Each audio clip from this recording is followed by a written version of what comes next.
ஒரு 2-3 வாரத்துக்கு முன்னாடி நான் அனாமலி ஸ்கேன் பண்ணுறதுக்காக ஒரு ப்ரைவேட் ஹாஸ்பிட்டல் போயிருந்தேங்க. அந்த ஹாஸ்பிட்டலில் பொறுத்த வரைக்கும் எல்லாமே சூப்பராக இருந்துச்சு, நல்லாவும் பார்த்தாங்க. சரி எங்கள் டெலிவரிக்கெல்லாம் எவ்வளோ அமௌண்ட்டு கேட்குறாங்க அப்படின்னு சும்மா விசாரிச்சேங்க.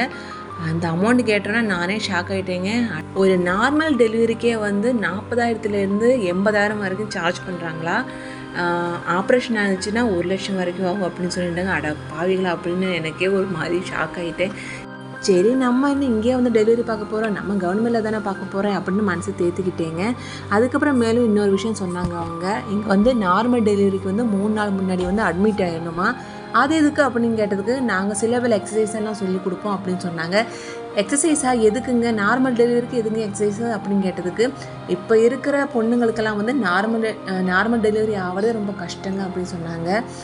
அதனால 3 நாள் முன்னாடி நாங்கள் அட்மிட் பண்ணி சில பேர் எக்ஸசைஸ் எல்லாம் சொல்லி கொடுப்போம், அதுக்கப்புறம் தான் அவங்களுக்கு நார்மல் டெலிவரி ஆகும் அப்படின்னு சொன்னாங்க. அப்போ தாங்க நான் நினச்சிக்கிட்டேன் ஒரு விஷயம்.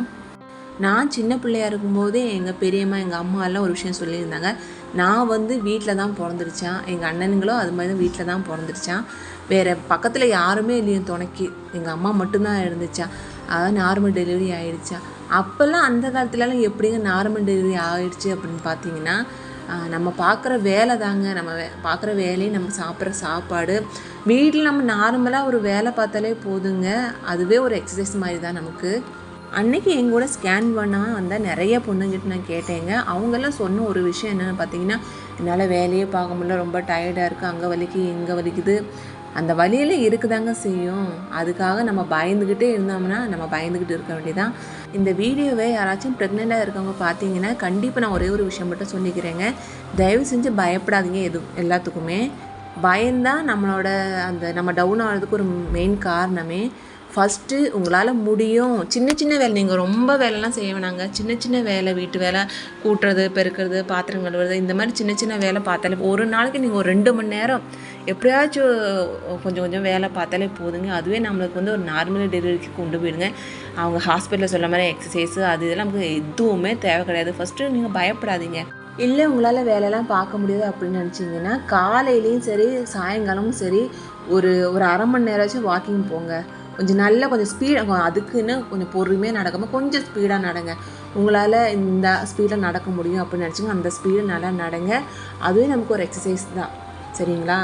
இல்லை இந்த வீடியோவை கல்யாணம் ஆன பசங்க தான் பார்க்குறீங்கன்னா கண்டிப்பாக உங்கள் ஒய்ஃப் மாசமாக இருந்தீங்கன்னா அவங்களுக்கு ஒரு துணையை நீங்கள் நில்லுங்க. நீங்கள் அவங்களுக்கு ஒரு தைரியத்தை கொடுங்க. நீங்கள் வாக்கிங் கூட்டிகிட்டு போங்க. நீங்கள் சும்மா ஜாலியாக 2 நல்லா சிரித்து பேசிக்கிட்டு ஒரு 1/2 மணி நேரம் போங்க. ஏன்னா எங்கள் மாமா அப்படி தான் பண்ணுவார். எனக்கு நான் முடையாக உட்காந்தா கூட அவங்க வந்து என்கிட்ட என்ன சொல்லுவாங்க, வாங்கம்மா வாக்கிங் போயிட்டு வந்துடலாம் அப்படின்னு. ஒரு 1/2 மணி நேரம் இல்லைன்னா ஒரு 3/4 மணி நேரம் நான் கண்டிப்பாக ஈவினிங் வந்து வாக்கிங் போயிட்டு தாங்க இருக்கேன். உண்மையிலே இன்னொரு விஷயம் சொல்ல போனீங்கன்னா, சிவாக்குட்டி பிறக்கும்போது வந்து எனக்கு நைட்டு 12:30 மணிக்கு 1 மணிக்கெல்லாம் எனக்கு வலி ஸ்டார்ட் ஆகிடுச்சுங்க. இருந்தாலும் நான் வீட்டில் யார்ட்டையுமே சொல்லவே இல்லை. நான் சரி லேசாக தானே வலிக்குதுன்னு சொல்லி தூங்கவே இல்லைங்க. அந்த வலி வந்த டைம்லேருந்து நான் ஃபுல்லாக நடந்துக்கிட்டு தான் இருந்தேன். நடந்துக்கிட்டும் சுடு தண்ணி குடிச்சிக்கிட்டும் சுத்தமாக தூங்கவும் இல்லை, கொஞ்ச நேரம் கூட உட்காரவும் இல்லை. அப்பப்போ வலி வரும்போது மட்டும் லைட்டாக அப்படி செவுத்துல பிடிச்சிக்கிட்டு நிற்பேன். அதுக்கப்புறம் விடிய காலையில் ஒரு 6 மணி இருக்குங்க. அதுக்கப்புறம் தான் நான் மாமா எழுப்பி இந்த மாதிரி எனக்கு பெயின் வந்துருச்சு மாமா அப்படின்னு சொல்லுவோம்.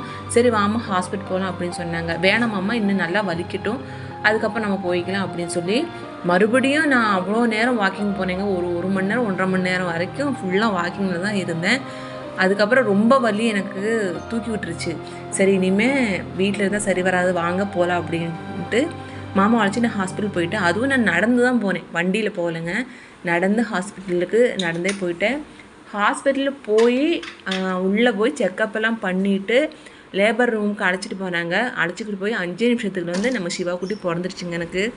அதனால் நம்ம வந்து என்றைக்குமே பயப்படாதீங்க. பயப்படாமல் உங்களால் முடிஞ்ச வீட்டு வேலையை நீங்கள் கொஞ்சம் கொஞ்சமாக செய்ய போய் ஸ்டார்ட் பண்ணிவிடுங்க. அது நமக்கு ரொம்ப ரொம்ப நல்லது. ஸோ இது எதுக்கு இந்த வீடியோ பார்த்தீங்கன்னா, இந்த காலகட்டத்தை பொறுத்த வரைக்கும் நிறைய பேர்த்துக்கு இந்த மாதிரி தாங்க நடக்குது. ஃபஸ்ட் நம்ம பயப்படாதீங்க, பயப்படாமல் நீங்கள் ஃபஸ்ட்டு தைரியமாக இருங்க. ஸோ அதை சொல்கிறதுக்காக தாங்க இந்த வீடியோ. இன்றைக்கி வெள்ளிக்கிழமை காலையிலேங்க ஒரு 2-3 நாளாக ஒரே மழைங்க, அதனால் துணியெல்லாம் துவைச்சி போட முடியல. இன்றைக்கி லைட்டாக வெயில் அடிக்கிற மாதிரி இருந்துச்சு, அதனால் கையோட துணியெல்லாம் துவைச்சி போட்டேங்க. அதுக்கப்புறம் பாத்திரங்கள்லாம் கழுவி வச்சு அடுப்படியெல்லாம் நீட்டாக கழுவி விட்டு வீடெல்லாம் கூட்டி பெருக்கி நீட்டாக தொடச்சி விட்டேங்க. அதுக்கப்புறம் அடுப்புக்கும் வாசலுக்கெல்லாம் அப்படியே மங்களகரமாக மஞ்சள் குங்குமம்லாம் வச்சுட்டு கொஞ்சம் துணியெல்லாம் கிடச்சி அதையும் கையோடு மடித்து எடுத்து வச்சுட்டேங்க. இன்றைக்கான சமையல் வேலை நான் காலைல சீக்கிரமாகவே முடிச்சிட்டேங்க. மத்தியானத்துக்கு என்னென்னு பார்த்தீங்கன்னா, இன்றைக்கி வந்து பச்சை பயிறு கடைஞ்சி ரசம் வச்சு கத்திரிக்காய் தொக்கும் பண்ணிட்டேங்க. இப்போல்லாம் காலைல மாத்திரை சாப்பிட்ணும், அதனால் காலைல சீக்கிரமாக ஒரு 8 8:30 மணிக்கெல்லாம் சாப்பிட்டு முடிச்சுட்டு மாத்திரையை போட்டுருவேங்க. அதுக்கப்புறம் தான் நான் இந்த வேலையெல்லாம் பார்க்கவே ஆரம்பித்தேன். இந்த வேலையெல்லாம் பார்த்து முடிக்கும்போது டைம் பார்த்திங்கன்னா 12:30 ஆகிடுச்சுங்க.